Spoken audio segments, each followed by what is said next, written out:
off of us, off of our cameras. But there were some great moments with Katie especially where she'd be looking directly at her own reflection, and so we'd have walls with the mirror frame but without the glass, and we would flip it onto the other part of the set, so we'd be outside of our room, and we'd put Katie on a dolly and we would push into that reflection right into the eye line. So, and then great visual effects would add the texture of the mirror, but there was nothing there when we shot it. So we had some fun playing with the space. Yeah. What else do we have here? Don't be shy. Yes, this side. Yeah, I really liked when the older kids and the younger kids were inhabiting the house at the same time. But was that, I guess it would be like within storyboarding and editing, because it was seamless, the continuity of the two storylines. I'm very glad you feel that way. It didn't feel that way at the time. And our AD and script supervisor were, really put through a lot on this project. Continuity was really brutal on us.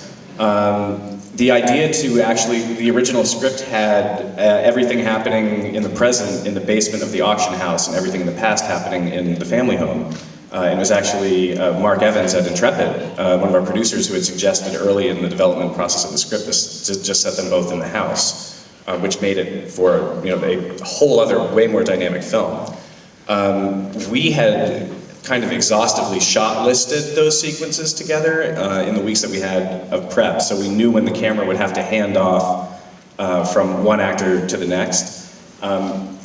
It was much more difficult to keep track in our own heads when we would have to have certain rooms that were completely empty and furnished. And a lot of times we would have to have our art department fly in, completely strip a room out, pull all the furniture, and then put it back in when we were going to be doing another scene. So it was actually incredibly confusing. But yeah, I think I'm really glad to hear that it comes off. So thank you. Yes.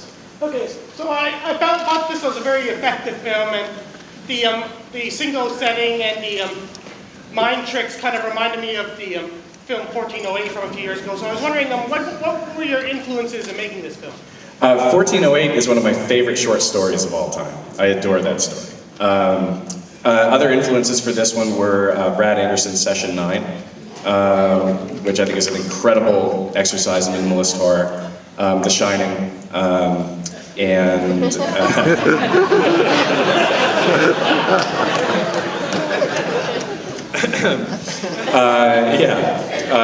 Haunting of Hell House, and yeah, I mean those are kind of the big ones that were playing through our minds for this. Yeah.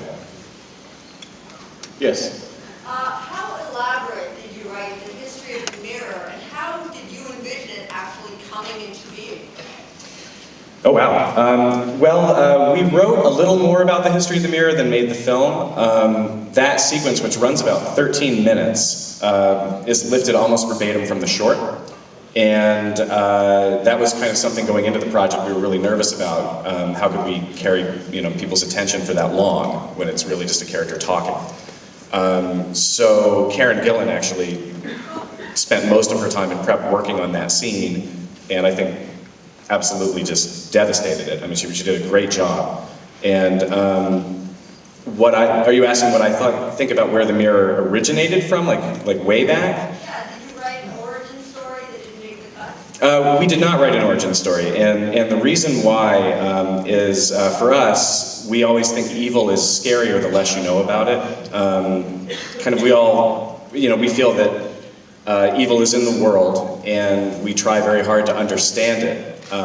We're never able to, it just kind of operates by its own rules. And so it was really fun to come up with a mythology so that we could learn the pattern of it and really kind of, spell out that it was a really frightening and evil object.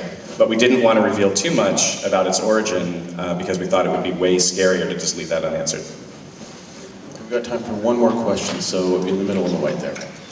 Obviously, the structure of the film itself is mirrored with the multiple timelines.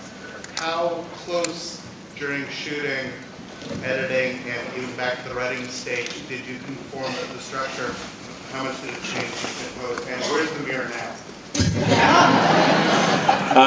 The back and forth between the past and present are actually scripted that way. We had to, in order to make the script able to be read easily, we had to take all the past stuff and put it in italics, and take all the present stuff and leave it normal. But all the cuts that are in there that you see between them are on the page. So it didn't really change at all, I don't think, between the script production and the editing. That stuff was so dialed in that we had to make sure we protected it throughout. That was our priority. The mirror now is, you can take that one. I don't know where it is. It's in a warehouse that I imagine to be like Raiders of the Lost Ark. That I'm not saying. And actually, I'm going to grab one more question, because you were the young lady who walked out in the middle of, at the end of the film going, it's too scary, it's too scary. What is your question? I have a question for the actors, actually. I know watching the film with the music and editing, it gets really freaky. I'm just curious, when you're on set, do you ever actually get scared? Like with the whole freaky storyline and everything.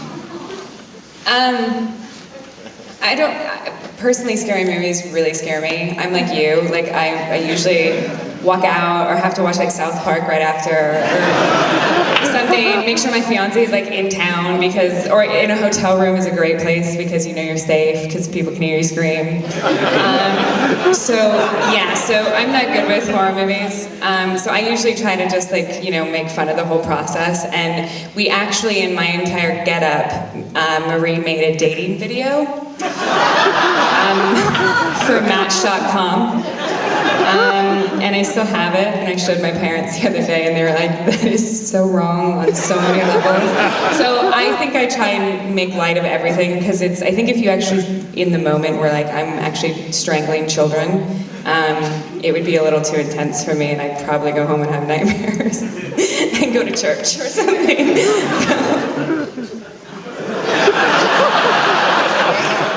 I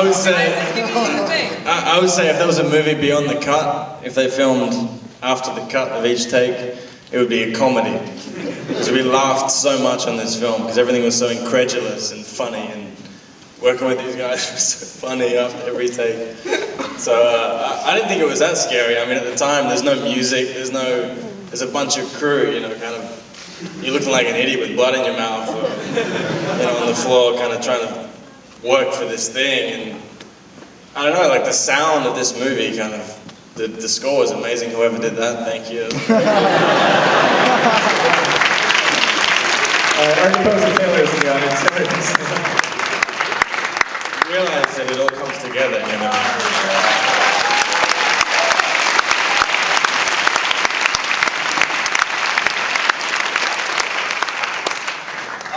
I just want to say that I think these guys